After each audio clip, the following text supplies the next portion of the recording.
Olá pessoal, para quem não me conhece, meu nome é Eduardo Filgueira Senra, sou endocrinologista, trabalho aqui em Joinville, Santa Catarina, sou formado há mais ou menos 23 anos, tenho uma boa experiência nessa área e eu fui convidado pela Rita, o que me gerou uma tremenda satisfação para falar sobre esse tema do colesterol, que é um assunto muito badalado do dia a dia, que interessa a muitas pessoas. Então, é uma grande honra poder comentar um pouco com vocês sobre esse assunto. Eu quero ser o mais informal possível, um bate-papo, que eu acho que é a proposta da Rita, não é uma aula. Nós temos vários vídeos, livros sobre o assunto e que quem quiser aprofundar poderia buscá-los, tá? Eu até poderia colocar como referência alguns vídeos, por exemplo, tem um vídeo bem bacana, inclusive está legendado para quem não domina o inglês, chama-se A Face do Colesterol, que está no YouTube. Tem participação da Nina Teichholz, para quem não conhece, é a autora do livro Gordura Sem Medo, que também é um livro altamente recomendado para entender bem essa questão do colesterol, da dieta, enfim, de qual a relação de tudo isso. Então, recomendadíssimo. Tá? Nesse vídeo também tem participação do Gary Taubes, que também é uma pessoa sensacional, um repórter, que também fala muito sobre esse assunto. Enfim, é um ícone da low carb para quem acompanha. Então, enfim, é um vídeo bem interessante e mostra bem essa relação da indústria com a questão da história do colesterol, da prescrição de medicamentos, da venda de medicamentos. Então, eu acho que são duas boas fontes, sobre esse assunto, para que a gente possa aprofundar mais para quem quiser, tá? Mas o meu objetivo aqui é falar uma coisa mais prática do dia a dia, como se eu estivesse consultando qualquer um de vocês que chegassem para mim com colesterol elevado, Então, o que a gente levaria em consideração para pensar ou não no tratamento, Porque, ao contrário do que se possa pensar, ou até ao contrário do que a gente vê na prática, o colesterol alto não é sinônimo de tratamento, tá? Então a gente tem que contextualizar a situação, ver que paciente está na nossa frente, a idade desse paciente, o sexo desse paciente, o histórico familiar desse paciente e principalmente se ele tem outros fatores de risco associados. Eu defendo, assim como outros profissionais e cientistas da área defendem, o LDL colesterol, que para quem não sabe é o colesterol ruim, ele não é a causa da doença cardiovascular, tá? Mas dentro de um contexto ruim, claro, o colesterol vai se depositar, como sob a forma de LDL, e vai obstruir as artérias. Então vamos tentar entender direitinho em que contexto isso ocorreria.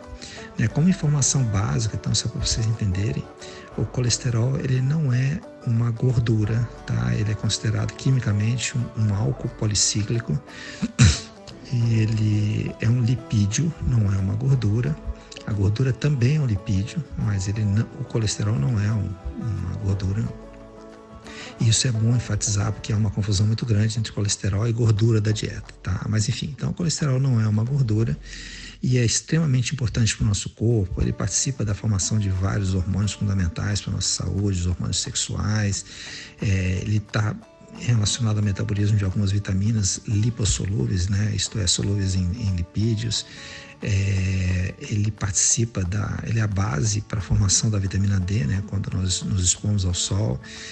Faz parte de todas as membranas celulares, de todas as células corporais, é fabricado pelo organismo, tá? Então, inclusive, isso já ajuda a gente a entender essa questão, assim, porque eu tenho que me preocupar com colesterol dietético? Em princípio, não, tá? Isso já está provado já há muitos anos, de que o colesterol dietético não eleva de forma significativa o colesterol sanguíneo. Até porque o organismo fabrica 70%, 80% do nosso colesterol, independente da gente comer. De tão importante que ele é, o corpo tem que fabricar, ele não pode delegar a nossa dieta à obtenção dessa substância fundamental. Então ele fabrica 70%, 80%. Se você come muito colesterol, ele fabrica menos. Se você come pouco, ele fabrica bastante, tá? Então, esse equilíbrio acaba ocorrendo independente da sua dieta. Então, de forma prática, o que eu poderia dizer para vocês? Não precisa restringir alimentos que tenham colesterol, né? Como, por exemplo, coisas que muitas pessoas gostam. Não posso comer camarão, frutos do mar que são ricos em colesterol, lula, etc. Ou eu tenho que tirar os ovos que são ricos em colesterol, ou não posso comer a pele do frango assado, que eu adoro, ou enfim, o frango frito que seja. Não, isso não tem sentido. Então, retirar o colesterol da dieta, isto é, evitar alimentos que sejam ricos em colesterol, não traz nenhum benefício, tá? E o colesterol sanguíneo, é preocupante que ele esteja alto. Então, é isso que eu quero passar para vocês de mais importante. O colesterol sanguíneo, ele, fora de um contexto inflamatório, isto é, em um organismo que não tem vasos inflamados internamente, porque até para vocês entenderem melhor, o vaso sanguíneo ele tem uma camada interna de células, né, uma camada única chamada endotélio. Atrás dela, vamos dizer assim, como se fosse um tubo de PVC, a parte interna é o endotélio, aí no meio tem uma estrutura viva, né, que a artéria não pode ser vista como um tubo rígido, né, que é a camada média da artéria, que é onde o colesterol acaba realmente sendo depositado e aonde ele promove todo o processo de formação da placa e, teoricamente, obstrução no futuro. E a camada externa, que no nosso caso aqui não tem nenhuma importância, tá? Mas, enfim, então, se houver uma inflamação nessa camada interna, o colesterol tem chance de vir a se depositar, a depender da situação, quem sabe até de níveis mais altos, com chance maior de que isso ocorra, tá? Mas tem que haver essa inflamação inicial como chamariz para o colesterol. Eu costumo dizer que o colesterol ele não tem garras, ele não tem formas de se aderir à parede, a não ser que ali tenha alguma substância química que o atraia. Né? E quem vai provocar a formação dessas substâncias químicas que atraem o colesterol são situações que inflamem essas artérias. Né? Então, quais seriam as principais e mais relevantes que nos colocam numa situação um pouco mais delicada? Nós temos que destacar o diabetes. O diabetes é uma doença, principalmente quando mal controlado, né? Claro que um diabético muito bem controlado talvez não tenha esse risco de forma destacada, tá? Mas para quem não se controla bem ou tem muitos anos de diabetes, o risco de um processo inflamatório intra-arterial é sempre muito grande. Então, a gente tem que ficar um pouco mais atento em diabéticos.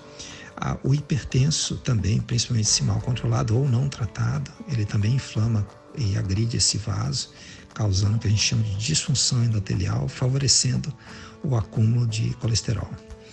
A gente teria também pacientes que fumam como pessoas que agridem esse vaso internamente, aumentando a chance de deposição de gordura nas artérias, né, de colesterol. E qualquer doença inflamatória sistêmica, isto é, que atinja o corpo inteiro, tem esse potencial. Então, infecções crônicas, doenças autoimunes e, enfim, infecções dentárias mesmo estão correlacionadas ao aumento de risco de aterosclerose, né, de obstrução de artérias. Então, tendo esse pré-requisito, aí o colesterol pode ser um problema, mesmo para quem tem colesterol normal. Então, uma pessoa que tem colesterol baixo, ela não está imune ao risco de doenças cardiovasculares se ela tem esse processo inflamatório, essa agressão vascular interna. Então, esse é o fator mais relevante. O colesterol elevado não necessariamente é um problema. Voltando um pouquinho atrás e só esclarecendo para vocês, o colesterol ele se subdivide em frações. Tem inúmeras frações, mas as principais, que é o que a gente mede nos laboratórios, são 3 basicamente. Né? A gente tem o HDL, que é considerado bom colesterol, o LDL, que é o considerado colesterol ruim, né? o vilão, etc., teórico, e o VLDL, que para a gente não tem muito significado, tá? Na prática, a gente não leva muito em consideração, nem usa esse valor para calcular risco cardiovascular em ninguém. Então, esse LDL, se ele for um LDL normal, teoricamente, ele também não deveria causar problemas. Mas Em doenças que promovem inflamação, resistência insulínica, diabetes, aí você tende a ter um colesterol LDL oxidado, pequeno e denso. Esse tipo de colesterol que, quando você dosa no laboratório, ele vem igual ao outro, não tem como você definir, separar isso pelo laboratório. Enfim, você tem que entender o contexto, e esse contexto, como eu falei, é das doenças inflamatórias, principalmente essas que envolvem resistência insulínica. Eles promovem essa alteração do LDL e, portanto, cria-se uma situação maior para que ele se deposite. Então, essa é a situação que eu considero mais arriscada, né? É você ter um contexto ruim, você ter um organismo inflamado, e aí o teu colesterol passa a ser um problema, ou mesmo que ele esteja baixo. Teoricamente, ele pode ser um problema, tá? O problema maior está na inflamação vascular. O colesterol, como alguns defendem, ele vai lá para se ligar naquele processo inflamatório, tentando como que arrefecê-lo, né? Diminuir esse processo ou controlar esse processo inflamatório, e ali ele fica aderido, introjetado na parede arterial e vai lá na frente causar a possibilidade de uma obstrução arterial. Tá? Então, a primeira coisa a ver é isso, independente dos teus níveis de colesterol, é em que contexto você se encaixa. Se você se encaixar num contexto ruim, é claro, tente fazer o possível para melhorar. Eu acho que essa é a ideia, e isso tem a ver com tudo que vocês estão certamente aprendendo essa semana, né?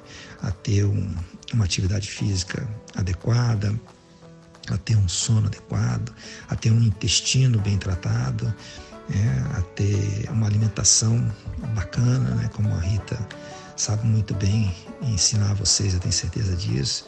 Então, esse é o principal, é a principal atitude a ser tomada diante de uma situação de um colesterol teoricamente elevado, porque é isso que pode vir a te proteger. Mesmo que o teu colesterol não abaixe, lembra, se você estiver dentro de um contexto saudável, talvez ele não cause nenhum impacto na tua saúde, tá bom?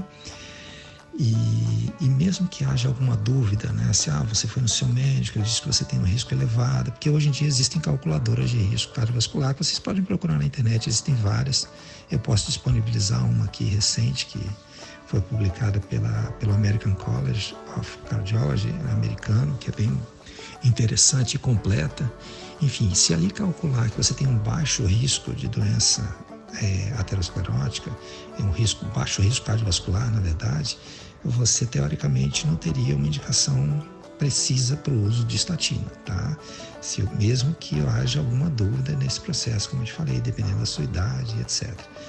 E se ficar alguma dúvida, porque você tem um risco intermediário, porque quando o risco é alto, a maioria dos médicos vai lhe colocar em uso de estatina. Você pode até, entendendo esse processo que eu estou lhe falando, não se encaixando nele, optar por não tratar. Porque essa decisão, ela deve ser compartilhada entre você e seu médico, não deve ser uma decisão isolada.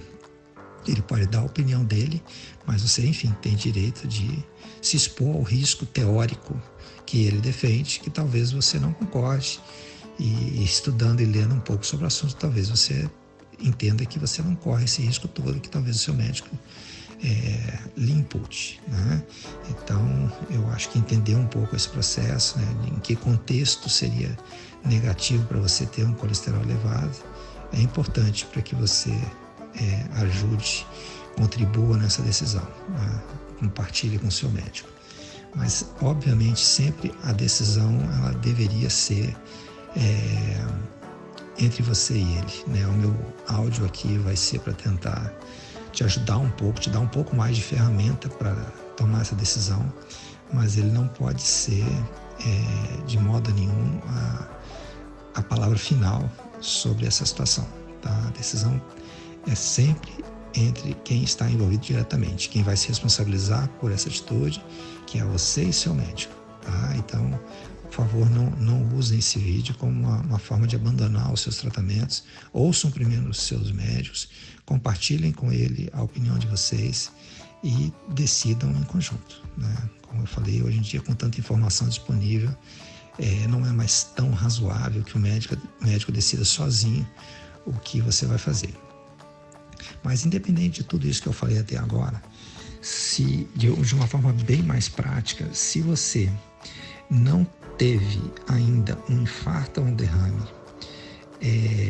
e por ter um colesterol elevado, por achar que tem fatores de risco envolvidos e resolva fazer uso da estatina, mas você não tem doença coronariana, isto é, nunca teve nenhum evento, é o que a gente chama de prevenção primária, você teria um benefício no uso da estatina muito baixo. Isto é, sobre mortalidade, zero. Você não teria nenhum benefício em usá-la. Se for para evitar um infarto, que a gente chama não fatal, tratando por 5 anos, você evitaria um infarto não fatal a cada 104 pacientes tratados. Então, há de se entender que a cada 104 que eu tratar, eu vou me beneficiar um. Tá? Então, vamos dizer, eu tratei 500 pacientes, eu beneficiei em torno de 5, 6 pacientes no máximo. Não, 5 pacientes. Tá? Então, o benefício é pequeno, entenda dessa forma e decida. Se for nas mesmas condições, isto é, sem doença coronariana conhecida, tratando por 5 anos, você poderia evitar um AVC a cada 154 pessoas tratadas. O teu risco de diabetes seria maior, isto é, a cada 50 pacientes tratados, um poderia desenvolver diabetes, e o risco de desenvolver dores musculares é de 1 a cada 10 tratados. Tá? Porém, se você já teve um evento cardiovascular, que a gente chama de prevenção secundária, e no caso de doença cardiovascular, entenda como infarto ou derrame anterior, nesse caso, tá? Aí você já tem um benefício maior. Aí é onde a indústria e a medicina clássica defendem o uso com unhas e dentes, e mesmo quem é contrário à estatina tem que ter um pouco mais de critério e cuidado nessa contraindicação, tá? Mas mesmo assim o paciente é quem decide, obviamente, corre o risco que ele achar que deve correr, tá? Mas tratando um paciente que já teve infartos ou derrames por 5 anos, eu vou diminuir, eu vou salvar, no caso de morte, um paciente a cada 83 que eu tratar. Eu vou diminuir o risco dele reinfartar novamente, né, de um infarto não fatal, tratando um em cada, beneficiando um em cada 39 tratados e beneficiando um em cada 125 tratados para que ele não tenha um novo AVC, tá? Lembrando que aquele risco de diabetes e miopatia, né, que é dores musculares, enfim, desconforto na musculatura, permanece o do anterior. Um para cada 50 teria esse malefício e um para cada 10 teria o malefício da mialgia, né, dores musculares. Então, sabedor disso, eu acho que você teria condições de tomar uma decisão junto com o teu profissional, se no teu caso vale a pena não tratar. Eu confesso que se eu tivesse tido um infarto ou derrame, eu me sentiria um pouco mais seguro no uso da estatina, tá? O que eu quero é não ter, e por isso a gente deveria buscar, como eu acho que as pessoas que estão envolvidas nesse projeto aqui estão, em prevenir, né? E a prevenção não é ficar fazendo exames de sangue a todo momento, não é, enfim, se preocupando com o teu nível de colesterol.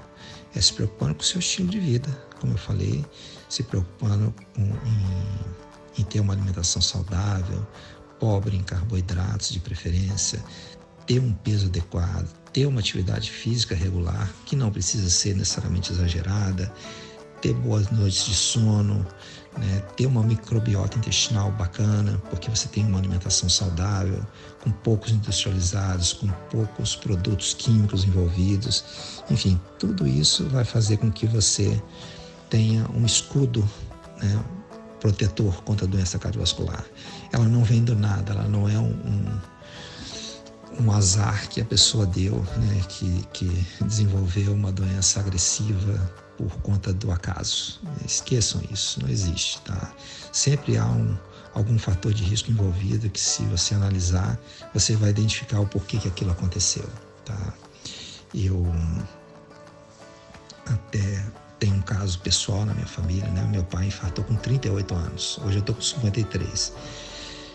Graças a Deus, na época ele teve um infarto grave, né? Só para deixar claro, na época ele, graças a Deus, foi ressuscitado porque ele teve uma parada cardíaca. E ele, teoricamente, era para ter falecido se não estivesse dentro do hospital, certamente ninguém conseguiria fazer nada por ele. E ele, tendo sido salvo, ele viveu por mais 30 anos, hoje infelizmente ele é falecido, mas ele viveu por mais 30 anos sem fazer uso nenhum de estatinas, nem mesmo de aspirina, porque ele mudou o estilo de vida dele na época, né? Ele parou de fumar, ele parou de beber um pouco mais, que ele bebia, não era um alcoólatra, mas bebia de forma mais costumaz. Ele começou a fazer atividades físicas, né? Se tornou um grande caminhante, que era o exercício preferido dele, e teve uma mudança de alimentação, claro, na época ainda se sabia pouco, mas ele melhorou bastante em relação ao que ele comia anteriormente, e fato é que ele viveu mais 30 anos. E então, nesse ponto eu digo, você tem um histórico familiar negativo, Eduardo, você não deveria se preocupar? Eu acho que não. Nesse caso, eu me permiti fazer uma interpretação da vida dele e entender que se ele tivesse um histórico familiar genético, né, para uma doença cardiovascular, ele teria uma evolução inexorável para um novo infarto e derrames, já que ele não usou nenhum medicamento e, enfim, nada poderia mudar a genética dele, né, naquela época, nem a parada com cigarro, nem o exercício e nem a mudança de alimentação. Eu acho que ele fatalmente evoluiria para a morte. Então, eu não me considero como tendo um fator de risco cardiovascular familiar, porém, classicamente eu teria, né, porque a gente considera um risco cardiovascular familiar positivo quando você tem um pai que teve um infarto ou um derrame antes dos 55 anos, ou uma mãe que teve um infarto ou derrame antes dos 65 anos. Tá? Mas eu acho que sempre a gente deve analisar o contexto. Se você teve algumas dessas duas situações que eu coloquei, dos pais, e você não consegue identificar nenhum fator de risco para esses pais, né? Não eram hipertensos, não eram diabéticos, não eram obesos, não eram fumantes, aí você pode levantar essa possibilidade, que talvez você tenha uma história familiar positiva que merece de você uma atenção maior, tá? Mas enfim, se no final dessa história toda, com essa salada toda que eu comentei, que seu colesterol está elevado, você tem alguns fatores de risco, não todos, não tão graves ou não tão desregulados, mas está na dúvida, se o médico quer que você tome e você não quer tomar. Então o que você pode fazer? Você pode conversar com ele e pode pedir basicamente 2 exames, né? Um é o ecodoppler de carótidas, que é um ultrassom das artérias do pescoço, são artérias mais superficiais, que podem ser bem analisadas por esse tipo de exame, nesse caso, né? Diferente das artérias do coração, que pelo eco de carótidas, enfim, pelo eco, que é um ultrassom, na verdade, você não consegue estudar bem a composição, se está obstruído, se não está obstruído, mas no pescoço a gente consegue. Então, esse eco de carótidas, se ele mostrar sinais de espessamento e pior, alguma placa, alguma obstrução, aí sim você já teria ideia de que sim, a doença está evoluindo no seu caso. Que por mais que você achasse que não, existe alguma coisa palpável, visível, que pode mostrar que a doença está evoluindo. E que mesmo que você não tenha identificado a razão por que isso está acontecendo, ela está acontecendo, isso é um fato. E isso deve ser levado em consideração na decisão ou não de tomar estatinas. Caso esse exame venha normal e a sua dúvida ou o seu caso seja um caso ainda mais delicado, existe um exame que avalia as artérias coronarianas. Então, porque o eco de carótidas, ele avalia bem o risco de AVC. Mas, claro, ele infere a ideia de que, uma vez que as artérias do pescoço estão limpíssimas, a probabilidade que outras artérias do corpo também estejam é muito grande, pois são artérias submetidas às mesmas condições hemodinâmicas, né, à mesma pressão, aos mesmos níveis de colesterol, mas isso não é uma garantia, tá? Assim, como eu disse, o eco de carótidas, ele serve muito para identificar o seu risco de fazer um AVC. Mas o score de cálcio, que avalia o grau de calcificação das artérias coronarianas, ele é um exame que dá uma ideia muito boa de risco cardiovascular, no caso relacionados a doenças cardíacas, né? O risco de infarto propriamente dito. Então, se houver a possibilidade de fazer, quem puder fazer, porque na maioria das vezes os convênios não cobrem, né? A pessoa teria que pagar por esse exame. Não é um exame caríssimo, mas é um exame que tem uma vantagem muito grande. Ele não é um exame invasivo, não precisa que você injete nenhum contraste, então ele é super, hiper seguro. Ele na prática é uma tomografia de tórax, né, do coração, e depois essas imagens passam por um software especializado que vai lhe dar essa quantidade de cálcio depositado nas artérias e vai estimar o teu risco cardiovascular. Se você, por exemplo, fizer um score de cálcio e vier zerado, por maior que seja a indicação do uso de estatina, você teria um bom motivo para não utilizar, porque o risco é muito baixo, né? Para vocês terem uma ideia, se você fizer um score de cálcio e vier com um índice de 0, né? Você se tratar pacientes nessas condições, você talvez beneficie 1 em 547 pacientes. É um risco muito baixo. Então, na minha opinião, injustificável, obviamente. Então, é um exame que pode ser útil para determinados casos especiais, tá? Então, basicamente é isso. É sempre avaliar o contexto, né? Lembrando que o HDL alto, teoricamente, lhe protege. O LDL, se for fora de contexto inflamatório, provavelmente ele não causará a doença, né? E o contexto inflamatório, como eu falei, são aquelas situações que eu recordo aqui agora, né? Diabetes, tabagismo, hipertensão arterial maltratada, doenças autoimunes, doenças inflamatórias sistêmicas, na verdade, né? Que podem ser infecções crônicas, infecções dentárias crônicas, né? Enfim, qualquer outro tipo de infecção. Então, essas questões que precisam ser analisadas, assim, por quanto tempo você tem se exposto a isso, se isso é uma doença longa, antiga, se está bem controlada, se foi bem controlada desde o início. Então, diante desse contexto, é que você vai, juntamente com o seu médico, decidir pelo uso ou não da estatina, tá bom? Eu espero ter ajudado vocês. Eu me coloco à disposição ao longo dessa quinta ou mesmo ao longo das semanas para responder dúvidas pontuais que surjam, e eu me coloco plenamente à disposição. Eu vou aproveitar para tirar uma dúvida que a Rita pessoalmente tinha me perguntado e eu acabei esquecendo de comentar aqui. Eu vou deixar um pouco mais claro para vocês, né? Muitas mulheres, ela comentou do grupo de vocês, às vezes em menopausa, observam um aumento do colesterol e tem uma preocupação maior. A ideia é a mesma que eu falei, tá? Vocês não são um grupo especial, necessariamente inflamado por entrarem na menopausa, tá? Então, dentro de um bom contexto, como eu lhes falei, o fato de estar na menopausa não piora a sua situação, tá?